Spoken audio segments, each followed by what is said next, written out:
What happens after a hung jury in a trial? Imagine sitting in a courtroom, listening to the judge declare that the jury cannot reach a unanimous decision. What happens next might surprise you.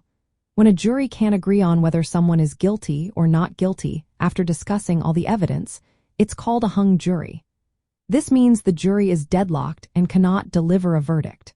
Since criminal trials requiring all jurors to agree, even one person disagreeing means the case isn't decided. Once the judge recognizes the deadlock, they usually declare a mistrial.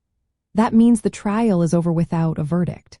The judge might try to help the jury by giving extra instructions. These instructions reminded jurors to listen to each other's opinions and keep an open mind.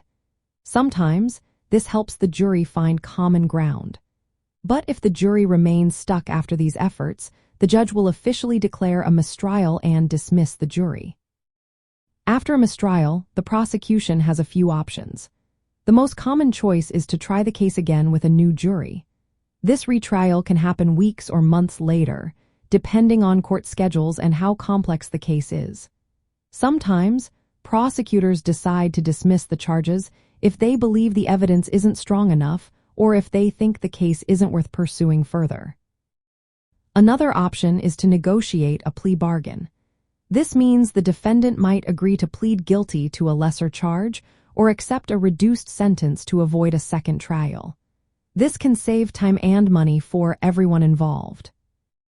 In the courtroom, a hung jury highlights how important jury deliberation is.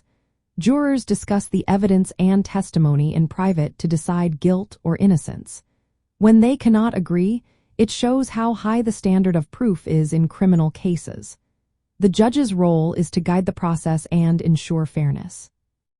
So, after a hung jury, the case ends without a verdict. The case might be retried with a new jury, dismissed, or resolved through a plea deal. The decision depends on what the prosecutors believe is best for the case and the circumstances involved.